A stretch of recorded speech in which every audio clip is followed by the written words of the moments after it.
सैकड़ों अक्लमंद मिलते हैं, काम के लोग चंद मिलते हैं। जब मुसीबत आती है तो पुलिस के सिवाय सभी के दरवाजे बंद मिलते हैं।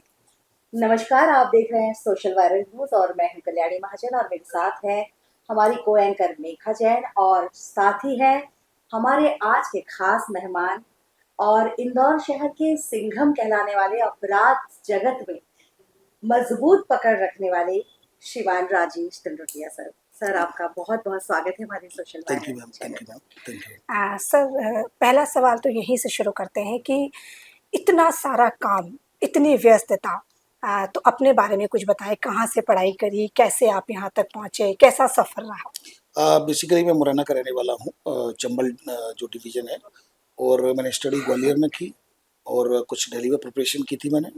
और उसके बाद फिर ग्रेजुएशन करने के बाद फिर मैं सिविल सर्विसेज की तैयारी की। और फिर मैं स्टेट सिविल सर्विसेज में 16th रैंक आई तो डीएसपी सेलेक्ट हो गया था।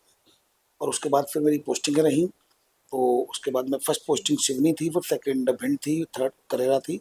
उसके बाद CSP Gwalior, CSP Jabalpur, CSP Indore, then addition SP Khargone, फिर addition SP Indore, addition SP Gwalior, फिर additional DCP Indore, SP OW Rewa. तो इस तरह की मेरी पोस्टिंग रही। तो सर, ये मैं आपसे जानना चाहूँगी कि आपने पुलिस की जो जॉब है, ये जो ज़िम्मेदारी है, ये आपने किसकी प्रेरणा से चूज़ की? ये बेसिकली मैं पहले क्रिकेटर बनना चाहता था। Okay sir. और चूंकि सिविल सर्विसेज दिया था तो फिर इसमें मुझे पुलिस डीएसपी मिल गया। मतलब अगर पर्सनल इंटरेस्ट देखा जाए तो मेरा कोई बहुत ज़्यादा विजन नहीं था कि मैं पुलिस में जाऊंगा। ओके बट पुलिस में आने के बाद लगभग 3-4 सालों बाद मुझे लगा कि मैं पुलिस से बेहतर और कोई व्यवस्था नहीं हो सकती, क्योंकि पुलिस काफ़ी एडवेंचरस है। आप मोनोटोनस जॉब नहीं है, आपको लगातार क्राइम इन्वेस्टिगेशन करने होते हैं, नए नए चैलेंजेस आते हैं, नए नए क्राइम होते हैं। तो और इस समय जो साइबर क्राइम है इसमें इतना वेरिएशन है, इतना काफ़ी कुछ करने को है। तो जी। मुझे अच्छा लगता है कि ईश्वर की कृपा से मैं पुलिस में आया और वो ठीक डिसीजन था। सर, जब आप इंदौर डीसीपी बनकर आए तो हमने देखा कि आपने लंबे समय तक कई फर्जी कंपनियों को पकड़ा और जिस तरीके से इस अपराध जगत में आपने एक कड़ी मजबूती से सफलता प्राप्त की है, तो आपको कोई ऐसा केस याद आ रहा है जिस पर आपको बहुत चुनौतियों का सामना करना पड़ा और आप देखिए, जीत ये गए? जो इंदौर में फाइनेंशियल क्राइम काफ़ी ज़्यादा है। बहुत फर्जी कंपनियां चल रही हैं। जिसमें उस समय जब 2020 मेरी पोस्टिंग हुई थी तब एडवाइजरी के खिलाफ हमने अभियान छेड़ा था। और लगभग 16-17 कंपनियों के खिलाफ हमने कार्रवाई की थी और जिसमें एफआईआर भी हुई थी। इसमें हालांकि लीगली इसमें एक एफआईआर केस भी हुई थी। क्योंकि इसमें ये एडवाइजरी वाले क्या करते हैं, ये बेसिकली यहाँ कंपनी खोल लेते हैं, बोर्ड लगा लेते हैं, सेबी का एक रजिस्ट्रेशन ले लेते हैं और उसके बाद फिर अनऑफिशियली बिना डीमेट अकाउंट के और सारे वायलेशन करते हुए रूल्स का। और ये लोग ऑल ओवर इंडिया में टारगेट करते हैं। ये कभी भी इंदौर में ही टारगेट नहीं करेंगे, वरना तुरंत पकड़े जाएंगे ये लोग। जी। तो ये लोग टारगेट एडवाइजरी वाले सब बाहर के करते हैं। अब चूंकि फरियाद ढूंढना बड़ा मुश्किल था तो हमने उल्टी शुरुआत की। हमने पहले एडवाइजरियाँ पकड़ी और जैसे ही प्रिंट मीडिया, इलेक्ट्रॉनिक मीडिया ने छापना शुरू किया तो मुंबई से, पूना से, पटना से, जम्मू कश्मीर से, हरियाणा से फिर फरियादी लोग आना शुरू हुए। और फिर कहीं ना कहीं उन लोगों पर काफ़ी कंट्रोल किया गया एडवाइजरी में, वरना एडवाइजरी पूरे लसुड़िया और विजयनगर क्षेत्र में बिल्कुल फैली हुई थी और लगातार फाइनेंशियल फ्रॉड का केंद्र बनी हुई थी। तो उन पर उस समय काफ़ी कुछ कंट्रोल किया गया था। सर, अक्सर ऐसा सुना जाता है, मतलब अभी अगर मैं आपसे व्यक्तिगत तौर हम्म। पर बात करूं तो मेरे साथ भी कुछ 1 साल पहले एक फाइनेंशियल फ्रॉड हुआ था सर। हॉस्पिटल में मैंने फ़ोन किया था सोनोग्राफी के लिए, तो हॉस्पिटल के फर्जी नंबर गूगल से सर्च करना मेरी शायद गलती रही, तो उस कारण से मैं उसकी शिकार हुई। तो सर, ऐसा पता चला था, आप ही की क्राइम ब्रांच ने सर्च किया था तो ये पता चला था कि इसके तार कहीं बिहार के जामताड़ा से जुड़े हुए हैं। तो सर, अक्सर ऐसा सुनने में आता है कि जामताड़ा के साथ सर साइबर फ्रॉड का क्या कनेक्शन है सर? देखिए, अगर आप देखेंगे तो इवोल्यूशन इवोल्यूशनरी स्टेज पर अगर देखेंगे तो उस समय जमतारा का नाम काफ़ी चला था और सीरियल्स भी बने हैं तो वो जी काफ़ी सर। हाईलाइट हो गया है। लेकिन ऐसे 35 हॉट स्पॉट्स हैं ओके सर। जिनको पहचाना गया है, जो कि राजस्थान में, हरियाणा में, दिल्ली में, यूपी में, ऐसे 35 ऑल ओवर इंडिया में हॉट स्पॉट्स है जहाँ से ये क्राइम हो रहा है। इवन मैं आपको बताऊँ, जी सर। आप इंदौर के रहने वाले हैं और आपके साथ फ्रॉड हुआ है जमतारा से। जी सर। आपको इंदौर में भी ऐसे गैंग मिल जाएंगे जो कि बाहर के लोगों को टारगेट कर रहे हो, इंदौर में आराम से वो रह रहे हैं। आपको बताऊं, मैं अभी डिजिटल अरेस्ट हुआ था एक राजस्थान में। जी सर। एक बैंक में असिस्टेंट मैनेजर थी महिला का, 16 लाख का डिजिटल अरेस्ट हुआ था। वो टीम आई थी तो हमने यहाँ से ही आरोपियों को पकड़ के दिया था। और यहाँ के आरोपी थे। तो मैंने कई केसेज में, अभी उड़ीसा की पुलिस भी आई थी, तो वो यहाँ के आरोपी थे। तो ऐसा नहीं है कि अब जमतारा, इंदौर में भी साइबर फ्रॉडस्टर्स हैं जो टारगेट करते हैं, लेकिन वो टारगेट दूसरी स्टेट के लोगों को करेंगे, जिससे कि ओके, मतलब आपका रिपोर्टिंग ना कहना हो है कि पाए, पर्टिकुलर जिस शहर के हैं उसकी उसको जनता को टारगेट छोड़ के वो नहीं अदर करेंगे। स्टेट। और आप के साथ जो फ्रॉड हुआ, जी वो सर। बेसिकली उसको हम बोलते हैं कस्टमर केयर फ्रॉड, जी सर। Helpline number fraud. बिल्कुल आप क्या करते हैं कि गूगल से डायरेक्ट नंबर लेते हैं, जी सर। और गूगल से अगर आप डायरेक्ट नंबर लेंगे, जी सर। जिस भी एजेंसी को, जिस भी इंस्टीट्यूशन को, जिस भी एसोसिएशन को, जिस भी ग्रुप को सबसे ज़्यादा सर्च किया गया होगा, ओके सर। वो साइबर फ्रॉडस्टर्स क्या करते हैं, अपने सर्च इंजन ऑप्टिमाइजेशन के माध्यम से अपने नंबर को हायर रैंक करा लेते हैं। तो जब भी आप गूगल में डायरेक्ट डायल करेंगे कस्टमर केयर सैमसंग, तो आपको सबसे पहले जो नंबर मिलेगा वो फ्रॉडस्टर का ही मिलेगा। तो 100 आउट ऑफ 100 आप मान के चलिए कि आपके 100 आउट ऑफ 100 चांसेस रहेंगे, आप चाहे हॉस्पिटल में अपॉइंटमेंट लें, चाहे कोई होटल बुक कराएं, चाहे हॉस्पिटल बुक कराएं आप, चाहे फिर आप कोई कस्टमर केयर में अपनी कंप्लेंट रजिस्टर कराएं, पर आप देखेंगे आप ट्रैप हो जाते हैं, क्योंकि आप गूगल के कस्टमर केयर से आप नंबर ले रहे हैं। गूगल से कभी भी हेल्पलाइन नंबर, कस्टमर केयर का नंबर नहीं लेना चाहिए। हमें कंपनी की ऑथेंटिक वेबसाइट पर जाके, हॉस्पिटल की ऑथेंटिक वेबसाइट पर, सिक्योर्ड वेबसाइट पर, HTTPS जिस पे एस बना होता है, ताला बना होता है, उस पर जाना चाहिए। तो उसमें फ्रॉड होने के चांसेस आपके मिनिमाइज हो जाएंगे। सर ये लगातार जो अभी नया सुनने में आया कि ऑनलाइन किडनैपिंग भी हो रही है, जिसमें छोटे-छोटे बच्चों को भी इसका शिकार बनाया जा रहा है, और उसमें ऐसा सुनने में आया कि उन बच्चों को कॉल किया जाता है, उनको डराया-धमकाया जाता है और उनको एक कमरे में बंद कर दिया जाता है। उसके बाद पेरेंट्स से फिरौती माँगी जाती है।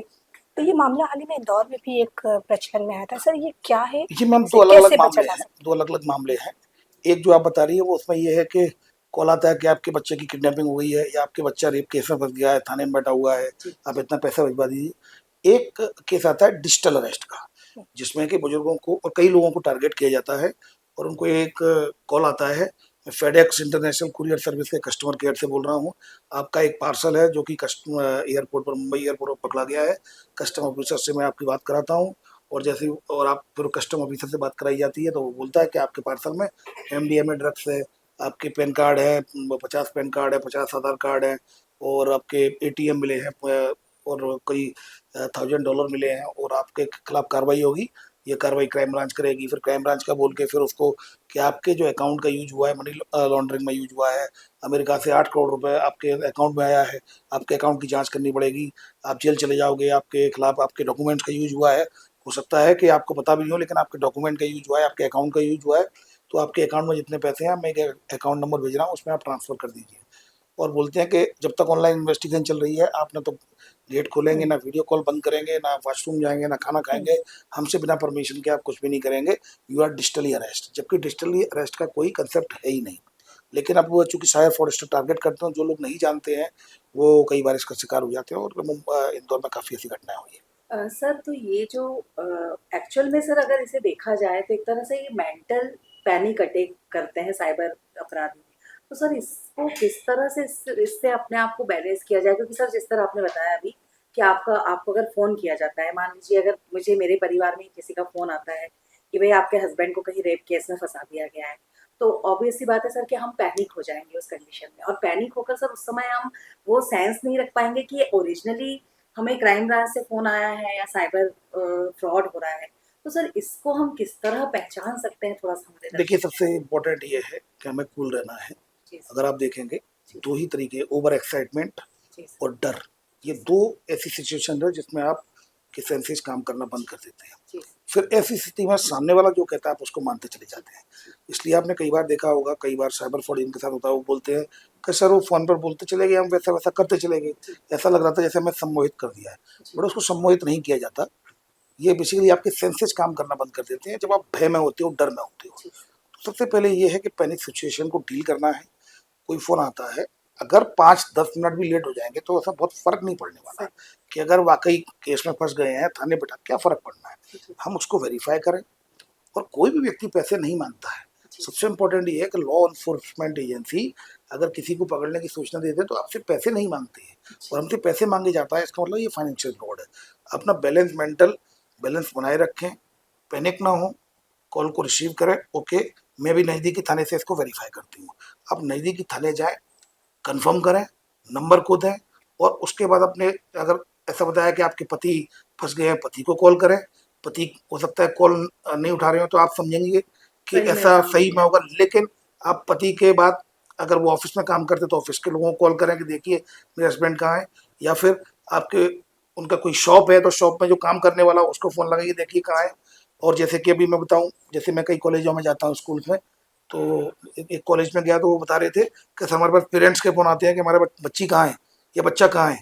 एग्जाम चल रहे होते हैं तो हम बताते हैं एग्जाम चल रहा है या एग्जाम हॉल में बैठा हुआ है, तो वो आते हैं वो देखते हैं कि बैठा हुआ है, उनके पास भी ऐसे कॉल आते ऐसे हैं। कॉल। बिना वेरिफिकेशन के ऑनलाइन ट्रांजेक्शन ना करें, बिना वेरिफिकेशन के कोई फाइनेंशियल ट्रांजेक्शन ना करें, बिना वेरिफिकेशन के आप पैनिक ना हो, क्योंकि आप इतने मान के चलिए हर अननोन कॉल सस्पेक्टेड कॉल है। आप तो लाइफ में एक सिद्धांत बना लीजिए, हर unknown call is suspected call. जिस तरह हम अपने बच्चे को भेजते हैं बाहर पढ़ने के लिए, बच्ची को बाहर भेजते हैं तो ये बोलते हैं किसी भी अनजान व्यक्ति से आपको बात नहीं करनी है, अनजान व्यक्ति से सावधान रहना है। जी। तो ठीक उसी प्रकार आपके इस जो कि टॉक शो के माध्यम से मैं सभी से ये कहना चाहूँगा कि जिस तरह अनजान व्यक्ति से बात करने में हम थोड़ा सा झिझकते हैं और डिस्टेंस बनाते हैं और अवॉइड करते हैं, ठीक उसी प्रकार अनजान मोबाइल नंबर को, हर अनजान मोबाइल नंबर को आप सस्पेक्टेड नंबर माने और ये मान के चलें कि आपको उसकी इन्वेस्टिगेशन करनी है। ये कौन है, आप कौन है, आप उसके बारे में पूछिए।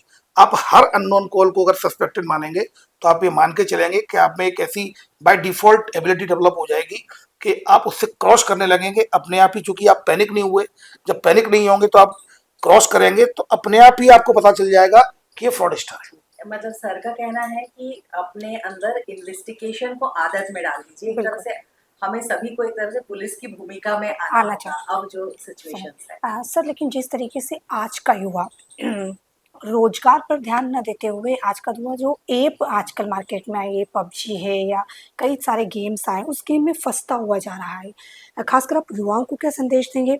और ये इस ऐप में से जिस तरीके सर से ये लोग इसको पैसा कहीं ना लगाते कहीं हैं, अपंग कर दिया इसको है अपंग कर युवाओं दिया को, है, युवाओं को अपंग कर दिया है। और वो इससे फिर पैसों के जाल कर्जे, में फंसते ही जाता है, फंसता अपराध। ही जाता है और फिर आखिरी में मौत का शिकार हो जाता है। सोशल मीडिया अब इंडिस्पेंसिबल पार्ट हो गया है। कोई पेरेंट्स अगर बच्चों को बोलेंगे कि आप सोशल मीडिया मत रहो तो ये संभव नहीं है, अब पार्ट हो चुका है। तो हमें इसमें इसके साथ एक्सेप्ट करते हुए आगे बढ़ना होगा। इसमें जो यूथ है वो अगर जिस तरह के फ्री फायर और पबजी इस तरह के गेम्स खेलते हैं, ऑनलाइन बेटिंग जो ऐप होते हैं उनको डाउनलोड करते हैं, तो वो सावधान रहें क्योंकि उनके साथ कोई भी घटना हो सकती है। अभी मैं एक केस का, चूँकि थाना नहीं बताऊँगा, इंदौर में एक केस की स्टडी कर रहा था, तो उसमें उसने सुसाइड कर लिया था, बीटेक का स्टूडेंट था। और फिर जब सुसाइड किया तो रात को 2:30 बजे उसने सुसाइड किया। और फिर जब मैंने उसकी जांच की तो उसमें ये आया कि उसने 1:30 बजे के करीब ट्रांजैक्शन किया था कुछ बैंक में रात को, वो कलकत्ता का बैंक अकाउंट था। तो उससे क्लियर हो गया। फिर हमने फिर इन्वेस्टिगेशन की और चैट हिस्ट्री रिकवर की, तो उसमें फिर ये बात सामने आई कि ऑनलाइन जो बैटिंग ऐप है वो उसमें बेट लगाता था और उसमें कहीं ना कहीं पैसा काफ़ी ज़्यादा उससे, चूँकि दोस्तों से उधार मांगने लगा और फिर जब ज़्यादा वो हो गया तो फिर वो सुसाइड कर लिया। ये जो बैटिंग ऐप होते हैं, अननोन ऐप होते हैं जिनको हम डाउनलोड करते हैं, वो कई बार आपके मोबाइल को कंप्रोमाइज़ कर देते हैं, आपके डाटा को हैक कर लेते हैं, आपके मोबाइल को हैक कर लेते हैं और आप फिर कंट्रोल नहीं कर पाते क्योंकि आपकी जो मीडिया गैलरी है, कॉन्टैक्ट लिस्ट है, वो उसको उनको एक्सेस मिल जाता है। ऐसे कई ऐप है, चाहे अगर आप देखेंगे तो इंस्टेंट लोन ऐप है, एक क्लिक में 2000 रुपये पाइए, एक क्लिक में 5000, या फिर कोई भी इवन ऑनलाइन बैटिंग ऐप है, आपको पता नहीं है उसकी ऑथेंटिसिटी क्या है। वो टर्म्स एंड, जब भी किसी ऐप को आप डाउनलोड करते हैं वो आपसे टर्म्स एंड कंडीशन पूछता है, लेकिन किसी के पास इतनी फुर्सत नहीं है कि उनको पढ़े, और ऐसी स्थिति में हम उनको एक्सेप्ट कर लेते हैं। वो एक्सेप्टेंस में होता है मीडिया गैलरी का एक्सेस और कॉन्टैक्ट लिस्ट का एक्सेस, इस तरह आपके मोबाइल का एक्सेस उसको मिल जाता है। फिर वो इस रूल में आ जाता है, इस रोल में आ जाता है कि पहले तो आपसे पैसे लेता रहेगा और पैसे आप नहीं दे पाएंगे तो आपको ब्लैकमेल करेगा। बिल्कुल। तो दैट इज द केस। तो यूथ को मैं ये कहना चाहूँगा, अपना फोकस करें, हर चीज़ का टाइम उतना ही है, सोशल मीडिया पे उतना ही टाइम स्पेंड करें। आपके इंस्टाग्राम, फेसबुक इनमें टाइमर लगाएं। टाइमर लगा के इंस्टाग्राम पे अगर टाइमर लगाएंगे आधे घंटे का, 1 घंटे का टाइमर आपने लगा दिया तो फिर वो अगले दिन ही एक्टिवेट होगा, उस दिन फिर नहीं चलेगा। तो टाइमर के साथ स्टडी करें जिससे कि आप अपना जो मेन ऑब्जेक्टिव है आपका करियर में कुछ प्राप्त करना, वो आप कर पाएंगे। दूसरा, इजी मनी के चक्कर में आजकल यूथ बहुत है कि उसको इजी मनी मिल जाए, बैठे बैठे पार्ट टाइम उसको 150 रुपीज ऑनलाइन टास्किंग के मिल रहे हैं तो 300, बट वो सब साइबर ट्रैप है। इजी मनी कहीं नहीं मिलती, बिना कड़ी मेहनत के जीवन में कुछ भी हासिल नहीं होता है। और ये यूथ इजी मनी घर बैठे बैठे, ऑनलाइन बैठे बैठे, और ये गेमिंग ऐप के जरिए, बैटिंग ऐप के जरिए, इनको ऐसा लगता है कि हम, या ऑनलाइन टास्क के जरिए, शेयर ट्रेडिंग के जरिए कि हम पैसा कमा लेंगे। आपको सारे फ्रॉडस्टर मिलेंगे जो ल्यूक्रेटिव ऑफर्स देते हैं, आपको किसी ग्रुप में ऐड कर लेंगे, आपको लगता है कि ऑनलाइन टास्किंग चल रही है या शेयर ट्रेडिंग चल रही है, इन्वेस्टमेंट चल रहा है, और डमी ऐप आपसे डाउनलोड करा लेंगे। उन ऐप में आपको आपका पैसा बढ़ता हुआ दिखाई देगा, शेयर बढ़ते हुए दिखाई देंगे, लेकिन जब आप निकालने जाओगे तो 1 रुपया नहीं निकाल पाएंगे, और फिर आपसे और पैसा लेके वो जीएसटी के नाम पर और कमीशन के नाम पर और पैसा लेगा, फिर आपको ब्लॉक कर देगा। अभी भी एक रिसेंट केस 3 दिन पहले आया है, इंदौर में ही 4 करोड़ 80 लाख के शायद शेयर ट्रेडिंग के नाम पर फ्रॉड हुआ है। इससे 1 महीने पहले एक 4 करोड़ का ऑनलाइन ट्रेडिंग जो फ्रॉड हुआ है, जिसमें कि आरोपी हमने गुजरात के अहमदाबाद से गिरफ्तार किए हैं। तो ये सावधान रहना होगा। अगर आप देखेंगे अगर आप देखेंगे साइबर फ्रॉडस्टर क्या चाहते हैं, लाभ कमाना, पैसा कमाना, और विक्टिम भी अगर फाइनेंशियल फ्रॉड में वो होता है, वो भी लाभ कमाना चाहता है, पैसा कमाना। तो दोनों का मोटिव एक ही है, फ्रॉडस्टर हो या विक्टिम, दोनों का मोटिव एक ही है कि पैसा कमाना, जो फाइनेंशियल फ्रॉड्स में हमने देखा है। सर, आपने हाल ही में एक लुटेरी दुल्हन का केस पे स्टडी करी थी, और वो लुटेरी दुल्हन ने बॉम्बे, राजस्थान और इंदौर में कई लोगों को ठगा था। सर, उसकी कहानी दर्शक जानना चाहते हैं। ये किसी मैट्रिमोनियल साइट के जरिए पता करते हैं, और कोई ऐसा जिसमें कि एज ज़्यादा हुई हो या फिर कोई डिसेबल हो, तो उसको एक परिवार के रूप में जाते हैं, वो परिवार का बन के कि भाई शादी का प्रपोजल लेके जाते हैं। चूँकि शादियाँ जो डिसेबल होते हैं, एज ज़्यादा होती है, तो वो कहीं ना कहीं इस बहकावे में आई जाते हैं। और जब वो मैरिज हो जाती है, फोटो वोटो सब खिंच जाते हैं, सारी मैरिज हो गई, उसके बाद कुछ दिनों बाद ही ज्वेलरी और पैसा लेकर ये भाग जाते हैं। और इसमें फिर कई परिवार ऐसे होते हैं जो अच्छी फैमिली होती हैं, वो ह्यूमिलिएशन के डर से, कहीं बदनामी होगी तो इस वजह से कहीं ना कहीं रिपोर्ट भी नहीं करते हैं। ये भी जब इसके द्वारा, जो वर्तमान में जो इसका पति रह रहा था, उसके द्वारा रिपोर्ट की गई कि इस तरह से है, पैसा और ज्वेलरी लेकर भाग गई है, तब इस पर से रिपोर्ट हुई, फिर मुंबई के और राजस्थान के लोगों को बुलाया गया। तो इसमें अभी और भी संभावना है, कई लोग और भी इसमें इन्वॉल्व होंगे। तो इस तरह के गैंग चलते हैं, सभी जगह लोग फाइनेंशियल फ्रॉड कर रहे हैं, सभी लोग टारगेट कर रहे हैं। ल्यूक्रेटिव ऑफर से सावधान रहें, लुभावने ऑफरों से बचें। जीवन में कुछ भी फ्री में सस्ता नहीं मिलता है, आपको मेहनत करनी होगी। शेयर ट्रेडिंग के नाम पर आपको अगर ऐसा लग रहा है कि आपके शेयर बढ़ रहे हैं, तो आप बहुत गलत सोच में हैं। आपका लालच बढ़ रहा है वहाँ, और पैसे बढ़ रहे हैं, निश्चित, नो डाउट पैसे बढ़ रहे हैं, पर वो साइबर फ्रॉडस्टर के, आपके नहीं। आपका केवल लालच बढ़ रहा है, तो लालच से थोड़ा बचें और फिजिकली वेरीफाई करें। हम ऑनलाइन ट्रांजेक्शन कर रहे हैं, आज हम ये देखिए, हम एक व्यक्ति को मित्र बनाते हैं, उससे मिलते जुलते हैं फिजिकली, 10 बार मिलते हैं, तब जाके एक विश्वास एक बन पाता है। आज आपसे अगर कोई एक अनजान व्यक्ति उधार पैसे मांगे, या मैं ही आपको नहीं जानता हूँ, मैं मांगूंगा, ये मैडम मांगे, आप नहीं देंगे, आप वेरीफाइड करेंगे पहले। तो आप उन अननोन जो ऑनलाइन जो वेबसाइट चल रही हैं, जो फेक वेबसाइट चल रही हैं, उन पे आप एकदम ट्रस्ट कर लेते हैं, एकदम आपको प्रॉफिट, शुरू में आपको छोटा प्रॉफिट मिलता है, पैसा आता है, तो आपको लगता है कि अब ये बहुत अच्छी, ये विश्वसनीय साइट है, और धीमे से फिर वो आपको बड़े अमाउंट में ट्रैप करा देते हैं। तो मेरा तो यही मानना है कि जिस तरीके से हम अनजान व्यक्ति के साथ करते हैं, कि उसको अच्छे से वेरीफाई कर लेते हैं, परख लेते हैं, उसके बाद ही आगे बढ़ते हैं। ऑनलाइन ट्रांजेक्शन, फाइनेंशियल ट्रांजेक्शन करने से पहले, इन्वेस्टमेंट करने से पहले, आप उसको बहुत अच्छी तरह से परख लें। गूगल से आप नंबर लेंगे, सोशल मीडिया पर जब आप टाइम स्पेंड कर रहे हैं, बीच में जो एडवर्टाइजमेंट आते हैं वो फेक होते हैं, उनमें आप चले जाते हैं, फिर गलत वेबसाइट पे आपको डाइवर्ट कर दिया जाता है, फिर वहाँ से ट्रैपिंग का सिलसिला शुरू होता है, फिर आपको ऐप डाउनलोड करा दिया जाता है, फिर आप उस दलदल में से निकल नहीं पाते हैं, या तो फाइनेंशियली पूरा टूट के निकलते हैं, और फाइनेंशियली नहीं, और जिस व्यक्ति के पास सबसे ज़्यादा फ्रॉड होता है फाइनेंशियली, वो कहीं ना कहीं मानसिक रूप से भी टूट जाता है। तो आपको कहीं ना कहीं ये मानना होगा कि जितना साइबर फ्रॉडस्टर्स आपको टारगेट कर रहे हैं, पर कहीं ना कहीं आपकी कमजोरी भी उसमें उसकी मदद कर रही है। सर, एक चीज़ और मैं आपसे जानना चाहूँगी, जो साइबर फ्रॉड में एक सेगमेंट जो होता है, जो स्पेशली लड़कियों के साथ और आजकल छोटी बच्चियों के साथ जो सेक्सुअल हरासमेंट वाला जो मैटर होता है, उसमें अक्सर लड़कियां जो होती हैं वो डर कर, अधिकांश लड़कियां सुसाइड कर लेती हैं या फिर डिप्रेशन में चली जाती हैं। तो इस भ्रांति से मतलब यूथ को और लड़कियों को कैसे बाहर लाया जाए कि इसमें पुलिस की मदद लेनी ही चाहिए उनको, क्यों डरना है उनको, मतलब उनको वो लोग डराते हैं और वो डरती चली जाती हैं, ब्लैकमेल होती हैं, और एक कंडीशन ऐसी आती है सर कि या तो सुसाइड कर लेती हैं या फिर मानसिक तौर पर। देखिए, शेयरिंग इज केयरिंग, और सबसे पहले तो रिपोर्ट करना होगा। हमें सिंड्रोम से लोग क्या कहेंगे, लोग क्या सोचेंगे, इस तथाकथित सिंड्रोम से बचना होगा। हमें अवेयर रहना है, हम अवेयर सोसाइटी में हैं या जागरूक समाज है, और हम चूँकि जो यूथ है, जो स्टूडेंट्स हैं, उनको ये मानना चाहिए कि हम एक अवेयर सोसाइटी का हिस्सा है। हम लगातार विकास की ओर बढ़ रहे हैं, उसमें ये ज़रूरी है सभी का कंट्रीब्यूशन हो। उसमें सबसे इम्पोर्टेंट ये है कि आप रिपोर्ट करें। आप कोई भी आज अपराध होता है, उसको आप रिपोर्ट नहीं करेंगे तो वो एक नासूर बन के और बड़े रूप में आएगा, फिर शायद उसको आप हैंडल ना कर पाएँ, कंट्रोल ना कर पाएँ, पहली बात।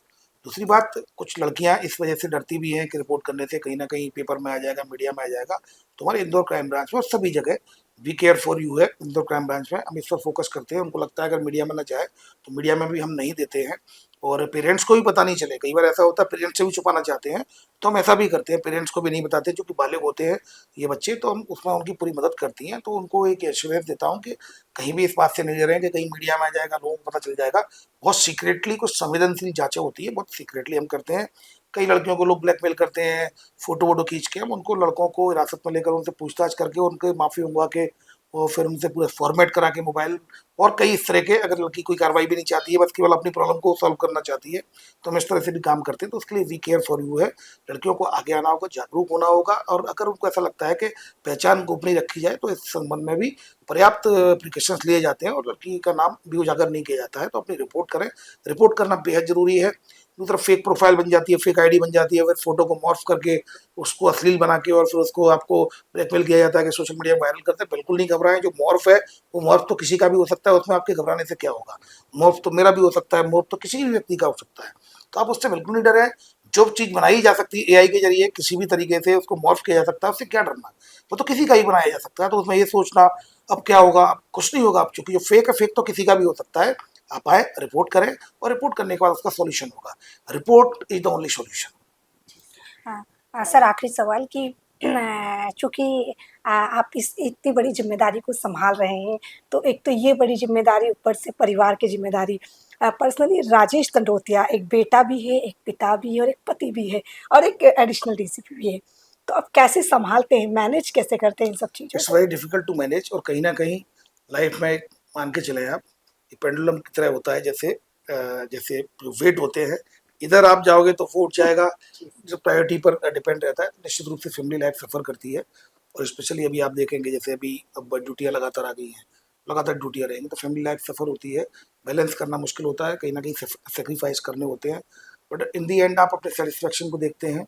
मानता हूँ कि फैमिली के लिए काफ़ी कम समय दे पाते हैं, बट इन दी एंड अगर आप सेटिस्फेक्शन देखेंगे, तो जो विक्टिम्स हैं उनकी फैमिली है। अल्टीमेटली आप अपनी फैमिली को थोड़ा सा समय कम देते हुए, लेकिन कहीं ना कहीं दूसरे की फैमिली में तो आप खुशियाँ सेलिब्रेट करने का मौका दे रहे हैं, उनकी प्रॉब्लम सॉल्व करते हुए। It's a matter of time. और फिर अभी चूंकि फील्ड पे ये जिम्मेदारी वाला पद है, एक्चुअली मैं additional DCP crime branch Indore. इसके अलावा मैं चूंकि अपने पैशन की वजह से साइबर जो साइबर फ्रॉड अवेयरनेस के लिए लगातार कैंपेनिंग कर रहा हूँ। मैं कॉलेज, स्कूल और एसोसिएशन लगातार जाता हूँ। अभी भी मैं 293 सेशंस कंप्लीट कर चुका हूँ। तो उसमें भी लोगों को अवेयर करना, क्योंकि साइबर फ्रॉड से बचने का केवल एक ही तरीका है, दैट इज अवेयरनेस को स्प्रेड करना। मैं जितने भी कभी भी जो मीडिया, जो टॉक शो होते हैं, या फिर जो और भी जो इंटरव्यू लेने आते हैं, मैं हमेशा कहता हूँ कि इसको ज़्यादा से ज़्यादा स्प्रेड करें। और मैं हमेशा तैयार होता हूँ इन सब में तुरंत बाइट देने के लिए, मीडिया में पॉडकास्ट बनाने के लिए, क्योंकि अल्टीमेटली ये कहीं ना कहीं ये वायरल होगा। और वायरल होने के बाद लोग जब उस बात को समझेंगे, तो अगर उन्हीं के पास फ़ोन आ गया, मैं फेडेक्स इंटरनेशनल कुरियर सर्विस से बोल रहा हूँ, तो उनको रिकॉल हो जाएगा कि एक मैंने इंटरव्यू ऐसा देखा था कि फ्रॉड है। तुरंत जहां आपने शंका उसके डाल दी, वहां अपना काम हो गया। क्योंकि शंका फिर, और भी आपको फिर जब तक उसको वेरीफाई नहीं कर लेगा, तब तक उसको वो नहीं करेगा। तो इस तरह की सोच बहुत इंपॉर्टेंट है। और इस जो कि आपका जो चैनल है, उसके माध्यम से मैं ये कहना चाहूँगा कि अगर कभी भी कोई कंप्लेंट होती है, आप बिल्कुल घबराएं नहीं। या वी केयर फॉर यू है। इसके अलावा आप 1930 में ऑल ओवर इंडिया में कहीं भी आपके साइबर फ्रॉड होता है, तो 1930 पे ऑनलाइन आप कंप्लेंट कर सकते हैं। और एनसीआरबी का जो एनसीआरबी का रिपोर्टिंग पोर्टल है, national cyber crime reporting portal, www.cybercrime.gov.in। ये रिपोर्टिंग पोर्टल है। आप घर बैठे, ऑफिस बैठे हुए आप इस पर रिपोर्ट कर सकते हैं पोर्टल पर। और अगर आप इंदौर में हैं और इंदौर में आपके साथ फ्रॉड हुआ है और 1930 पे हैवी ट्रैफिक जा रहा है, तो ऐसी स्थिति में आप, इंदौर की क्राइम ब्रांच ने भी साइबर हेल्पलाइन नंबर जारी किया है, 7049124445। तो आप इसमें कंप्लेंट कर सकते हैं। देखिए, आप अवेयर सोसाइटी के अवेयर सिटीजन हैं। आपके साथ जो भी घटना होती है उसको तत्काल रिपोर्ट करें और शेयर करें। उसमें हम हर व्यक्ति का अपना अपना एक रोल है। आपका काम रिपोर्टिंग का है, हमारा काम उसको इन्वेस्टिगेशन करने का और कोशिश करने का है कि हम आपको मैक्सिमम तरह से आप संतुष्टि आपको दिला पाएँ, आपके पैसे रिकवर करा पाएँ या गैंग को पकड़ पाएँ, FIR करके वैधानिक कार्रवाई करें। हम ये पूरी कोशिश करते हैं। साथियों, आज के इस साइबर फ्रॉड के युग में सावधान रहें, सतर्क रहें, सुरक्षित रहें। बहुत बहुत धन्यवाद सर, आपने अपना कीमती समय दिया। तो आपने सुना कि एडिशनल डीसीपी राजेश तटोतिया जी हमारे साथ मौजूद थे। उन्होंने कहा कि किस तरीके से आपको इस साइबर फ्रॉड से बचना है और किस तरीके से आप पुलिस की मदद लेकर के इसमें सफलता प्राप्त कर सकते हैं। आप देखते रहिए सोशल वायरल न्यूज।